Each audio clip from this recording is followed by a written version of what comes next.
उतनी की उतनी प्रसन्नता नहीं देगा। और अगर देता भी है तो ये जब बच्चा बड़ा हो जाए तो उससे ही माता पिता का विरोध भी हो जाता। जब तक अहम पनपता है, दोष पनपते हैं, माता पिता के विरोधी हो जाते हैं। तो इसका मतलब शिशु काल भी अमृत के समान नहीं माना जा सकता। क्यों? क्योंकि अमृत में केवल अमरता होती है, मृत्यु नहीं होती। शैशव की तो मृत्यु हो जाती है, शिशुकाल तो बदल जाता है, और जो परिवर्तन हो वो अमर नहीं हो सकता। जो अपरिवर्तनशील है, जो नित्य है, जो अविनाशी है, अमर वही हो सकता है। तो शिशु कभी नित्य नहीं है, शैशव कभी नित्य नहीं है, इसीलिए वो अमर नहीं है। दूसरे कवि ने कहा कि मुझे ऐसा लगता है कि ललनाओं के होठों में अमृत बसता है, कि जब वो खुलती है, होठ खुलते हैं, और जब वो शब्द गिरते हैं, तब जितना सुकून एक कामी व्यक्ति को मिलता है, उसमें अमृत का वास होता है। तीसरे समझदार कवि ने उसका विरोध कर दिया। पागल आदमी है तू, क्या ऐसा कभी हो सकता है कि ललनाओं की होठों में इतनी सुंदरता है, वो सुंदरता बाह्य सुंदरता है, पर अमृत का वास वहाँ पर नहीं हो सकता। अगर अमृत का वास हो ना, आपको अगर ये दृढ़ता है तो सुबह उसके होठों के पास जाके सूंघ के देखिएगा, तो आपको पता चलेगा अमृत में कभी दुर्गंध नहीं होती। इसीलिए आपका जो ये स्टेटमेंट है वो भी गलत है कि ललनाओं के होठों में या उसके मधुर वाणी में अमृत का वास होता है। किसी ने कुछ कहा, किसी ने कुछ कहा। एक कवि ने कहा कि कवियों की कविता में अमृत का वास होता है, क्योंकि जब कवि कविता बोलता है तब सब हृदय खिल जाते हैं, ऐसे लगता है मन का मोर नृत्य करने लगता है। इसीलिए कवियों की कविता में अमृत है। जब तक कविता चलती है, एक दूसरे विद्वान ने विरोध किया, जब तक कविता सुनी जाती है तभी तक अच्छी लगती है। आप इस दरवाजे से बाहर निकले तो कविता याद नहीं, तो वो अमृत भी याद नहीं। जब तक कवियों की कविता सुनी जाती है तभी तक उन कवियों की कविता में रस और माधुर्य होता है। आप ये कहते निकल जाते हैं कि बहुत अच्छा, बहुत अच्छा, पर इसमें आपको अमरता प्रदान करने वाली कोई भी वस्तु नहीं होती। ठीक है। एक बहुत अच्छे समझदार इंसान ने कहा कि हमें नारद जी ने ये टास्क दिया हुआ है कि पृथ्वी पर अमृत का वास कहाँ होता है। तो अब नारद जी ही इस बात को सुलझा सकते हैं कि पृथ्वीवासियों के लिए अमृत का वास कहाँ होता है। इतने में ही एक महापुरुष आते हैं और कहते हैं कि फाइनल वाला जवाब हम देंगे। वास्तव में अमृत का वास आपको पता है कहाँ होता है? पता है?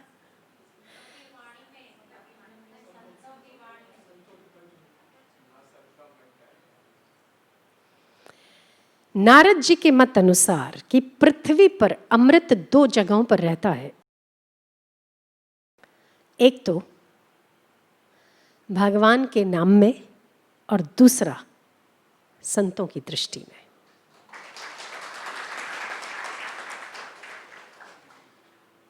अगर तो कोई व्यक्ति कुसंगति करता है, अगर कोई व्यक्ति दुराचारी है, कोई व्यक्ति पापी है, तो पापी से पापी व्यक्ति भी यदि उस नज़र में आ जाता है तो पुण्यात्मा बनने लगता है। इसीलिए उनकी नज़रों में अमृत है, उनकी वाणी में अमृत है। वाणी में अमृत क्यों है? कि जब आप वाणी सुनते हैं तब आप पहले जितने क्रोधी होते थे बाद में आप कम क्रोधी होते हो। पहले आप जगत को जितना सच्चा मानते थे बाद में आप कम मानते हो। इसका मतलब आप विनाशी वस्तुओं से आप हटकर अविनाशी की यात्रा करते हो, इसीलिए आप अमर हो जाते हो। इसीलिए उनकी वाणी में अमृत है, भगवान के नाम में अमृत है। प्रहलाद ने पूछा नरसिंह भगवान से कि इस धरती के लोगों का कल्याण कैसे हो सकता है? जब मैंने आपको पुकारा तो इतने कष्टों के बाद आप प्रकट हुए हो, अब मुझे ये बता दो कि ये कलयुग में इतनी पुकार कौन करेगा जैसी प्रहलाद ने की?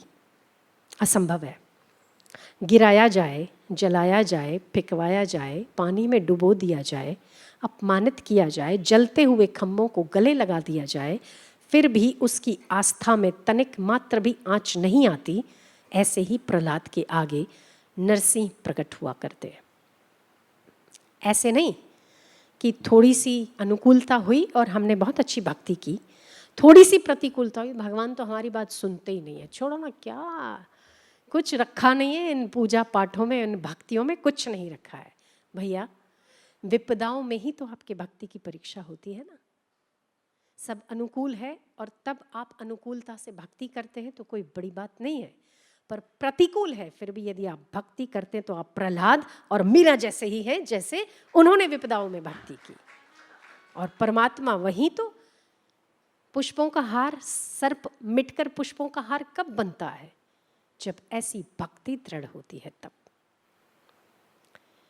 तो भगवान के नाम में अमृत का वास, ये नरसिंह भगवान ने कहा प्रहलाद को। जब प्रहलाद ने कहा कि हे परमात्मन, मैं छोटा सा प्रहलाद प्रश्न करता है भगवान नरसिंह से कि मैं शादीशुदा हूँ और मेरी एक पत्नी नहीं है, मेरी 5 पत्नियाँ हैं। नरसिंह भगवान थोड़े चौंक गए और उन्होंने पूछा कि बेटा तुम तो इतने छोटे हो, क्या तुमने विवाह किया है? हाँ, मैंने विवाह किया है। मैंने विवाह किया है अपनी वृत्तियों से। अगर मैं करणों को संतुष्ट करता हूं तो मेरी आंखें कहती है कि अतृप्त है, कुछ देखना चाहिए। मेरी आंखों को संतुष्ट करता हूं तो नाक कहता है कि मुझे कुछ सूंघना चाहिए। नाक को संतुष्ट करता हूं तो तीसरी इंद्रिय जो मेरी है, जो मेरी पत्नी है, वो स्वाद कहती है कि मुझे अच्छा अच्छा खिलाओ, मुझे अच्छा अच्छा पिलाओ। और मैं इन सबको संतुष्ट करते करते आखिर अंततः मृत्यु को प्राप्त हो जाता हूँ, पर मेरा तृष्णा कभी खत्म नहीं होती। इन 5 निकम्मी पत्नियों को लेकर मेरा उद्धार कैसे हो सकता है, वो आप मुझे बताइए। प्रहलाद ने एक साधारण से व्यक्ति और साधारण से, जो हम सब इन जगत में जी रहे हैं, इन साधारण इंद्रियों के चक्करों में चलते चलते हम जिन जिन बातों को फेस करते हैं, जिन जिन दुख और जिन जिन खींचातानियों को फेस करते हैं, वही प्रश्न प्रहलाद ने नरसिंह जी से पूछा कि मैं 5 पत्नियों वाला हूँ। ऐसा तो होता ही है ना कि एक कभी भी एक इंद्रिय का उपभोग दूसरी इंद्रियों को संतुष्ट नहीं कर सकता। अगर आप किसी का नृत्य देख रहे हैं तो आप आंखों को मजा आ सकता है, पर मुंह को मजा नहीं आएगा। ठीक है? क्या आप कोई नृत्य देखते हैं तो ऐसा करते हैं बहुत अच्छा? नहीं ना। जब खाते हैं तो क्या आंख से खाते हैं? नहीं खाते। कानों से सुनते हैं तो क्या काम की इंद्रियों को सुख मिलता है? नहीं मिलता। एक इंद्रिय जब सुखी होती है तो दूसरी इंद्रिय रीति रहती है। एक उपकरण जब संतुष्ट होते हैं तो आपके शरीर के दूसरे उपकरण रिक्त हो जाते हैं। कान को मजा आया तब आंखों को नहीं आया, अगर आंखों को आया तो मुंह को नहीं आया। आपने कहा कि नहीं, थिएटर में जब हम जाते हैं तो हम दोनों इंद्रियों को सुख देते हैं, पॉपकॉर्न भी खाते हैं और पिक्चर भी देखते हैं, है ना? तो हमारी 2 इंद्रियां तो काम में लगती है और हमारी तीसरी भी लगती है। ठीक है? 3 इंद्रियों को मजा आ रहा है, फिर भी बाकी 2 तो बचती है ना। एक साथ कभी भी आप अपनी इंद्रियों को तृप्त नहीं कर सकते। अतृप्ति आपका इंद्रियों का स्वभाव है। ठीक है? एक देश में है तो दूसरे देश में नहीं, एक काल में है तो दूसरे काल में नहीं, अभी है तो वहां नहीं, वहां है तो यहां नहीं। सीमित, छोटी है, संकीर्ण है, उसकी सीमा है। पर अभी मैंने आपको कीर्तन कराया, अभी हम आपको ध्यान कराएंगे। ठीक है? तब आपकी कोई भी इंद्रियां काम में नहीं लगेगी। क्या काम में लगेगा? हृदय। ठीक है? जब आप हृदय से हृदयेश्वर का ध्यान करते हैं, जब आप हृदय में अपने आप को परमात्मा का एहसास करते हैं, जब आप अपने हृदय में अपने स्वरूप में स्थित होते हैं, अपने आप में स्थित होते हैं तो बाकी सारी इंद्रियां तृप्त भी होती है, पुष्ट भी होती है, संतुष्ट भी होती है। जैसे मूल में पानी पिलाते हैं ना, मूल में पानी पिलाने से टहनियाँ भी विकसित होती है, फूल भी विकसित होते हैं, पत्ते भी विकसित होते हैं। पर अगर हम पत्तों को पानी पिलाएं और मूल सूखता जाए तो ये एक दिन वृक्ष सूख जाएगा। ऐसे ही आपका मूल, ये सारी सृष्टि का मूल हमारा परमात्मा है। उस परमात्मा को जब जब हम पानी देते हैं, पोषण देते हैं, कुछ देर के लिए ही अपने आप में विश्रांति देते हैं, तो हमारी सारी इंद्रियां पुष्ट होती है, संसार पुष्ट होता है, हमारा आत्मा तुष्ट होता है और संतुष्ट होता है। इसीलिए हम बार बार आपसे अनुरोध करते आए और बार बार आपको एक ही नियम देते हैं कि आप कुछ करो या कुछ ना करो, पर सुबह के 20 से 25 मिनट मुझे ज़रूर दो। देते हो ना? देते हो? कितने लोग देते हो? सारे। मैंने नियम दिलवाया आपको, पता है? एक तो नियम था मेरा कि आप रात को सोने से पहले 5 मिनट से ही 5 मिनट, 10 मिनट से ही, जितनी भी मिनट आपको मिलती है, आप 5 से 10 मिनट संकीर्तन किया करो घर वालों के साथ। कुछ लोग करते हैं, कुछ लोग नहीं करते होंगे, तो वो अब से करेंगे। नया साल है ना आज, नए साल में नया नियम, ठीक है? और 20 मिनट कम से कम, हम तो ज़्यादा मांग सकते थे पर आप बहुत ही पक्के हो ना, नहीं दोगे, इसलिए हम 20 मिनट में संतुष्ट हो जाते हैं, ठीक है? तो 20 मिनट आपके मुझे चाहिए सुबह सुबह के। क्या मिल सकते हैं? मिल सकते हैं। ईमानदारी वाले, बिना फ़ोन वाले। फ़ोन उसके बीच में, हमारे और आपके बीच में फ़ोन नहीं चाहिए। पता चले कि आप बैठे और कौन बज रहा है ना, ऐसा नहीं। फ़ोन तो दिन भर है ही आपके हाथ में, पर जिस समय आप परमात्मा के साथ बैठे हैं, जिस समय आप हमारे साथ बैठे हैं, तब आप और केवल हम होने चाहिए। ऐसा संभव है? बिना फ़ोन के, बिना निद्रा के, बिना किसी सोच के, बिना किसी विचार के, बिना दाल रखी है, गैस बंद कर देना, हाँ ना? क्या ऐसा संभव है? हाँ, देखो, विचार तो मन है तो आ ही जाता है, विचारों को कोई रोक नहीं सकता, पर फिर भी उस विचार को वापस आप ला सकते हो ना, ठीक है? तो 20 मिनट आज जो मुझे दे रहे हो नए साल में, कम से कम 6 महीने के लिए आपके 20 मिनट मेरे हुए, ठीक? कितने लोग तैयार हो? सोच लो, सोच लो, फिर अगर नहीं पालोगे तो पाप लगेगा ढेर वाला। अच्छे से ऊपर करो, अच्छे से सोच समझ के करना, पर अच्छे से करना। चलिए, अब जिसको 20 मिनट मुझे नहीं देने, आप लोग बहुत ही बिजी लोग हो, जो लोग नहीं दे रहे हो, बहुत ही व्यस्त हो, तो हम अपना समय क्यों खराब करें आपके पीछे, है ना? जो लोग बिजी हो ना, जिन्होंने हाथ ऊपर नहीं किया, जिनको 20 मिनट के लिए भी अपने कल्याण की भावना नहीं है, तो उनके लिए हम इतनी मेहनत क्यों करें?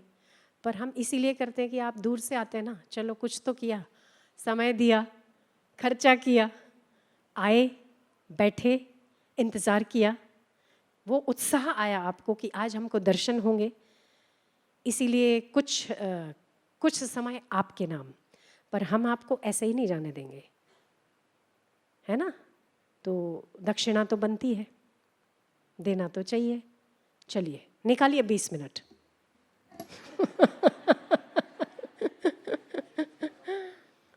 पता है आपको, मैंने एक मैसेज पढ़ा था, उस मैसेज में ये लिखा था, मुझे पता नहीं ये कितना सच है कितना गलत है, आप जो बुद्धिजीवी बैठे हैं वो लोग बताएंगे, पर एक वायरस का वजन, कोरोना वायरस का वजन 0.85 एटोग्राम होता है, जो कि आप लोग अब ज़ीरो गिनना, जो हम ज़ीरो आपको बोले इतनी बार गिनना, हाँ, उंगली पे, जो कि 0.00000000085 ग्राम होता है, केवल इतने कितने जीरो लग गए? 18 लगे ना? 0.18 85। केवल आपके कोरोना वायरस का वजन केवल 0.00018 बार 85 ग्राम है। ग्राम, समझ रहे हो? ग्राम, एटोग्राम का ग्राम इतना कम होता है। और जब कुछ अरब आपके शरीर में वायरस पनपते हैं, संक्रमण पनपता है, तब आपको कोरोना पॉजिटिव होता है। ठीक? अगर देश में 40 लाख लोगों को कोरोना है तो उन सारे कोरोना वायरसों का अगर कुल मिलाकर, ये मेरा वो है, 40 लाख लोगों को अगर कोरोना है और उन सारे वायरसों का वजन आप कर लेंगे तो पता है कितना आएगा? 2 ग्राम, केवल 2 ग्राम। क्या आप मान सकते हो कि 2 ग्राम वायरस ने 40 लाख लोगों की झड़ती ले ली? केवल 2 ग्राम वायरस ने पूरे देश को ऊपर नीचे कर दिया है। तो आप ये समझ सकते हैं कि ईश्वर को जब कुछ चीज ठिकाने लगानी हो ना, उसके लिए केवल 2 ग्राम काफी।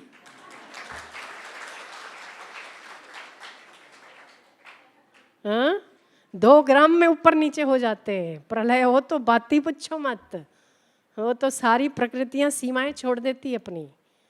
12 सूर्य तपने लगते हैं, समंदर उफनने लगते हैं, सुनामियां बहने लगती है, सारी धरतियां, आकाश सब एक हो जाता है। तब क्या होगा? तब तो हमारा अस्तित्व ही खत्म होता है।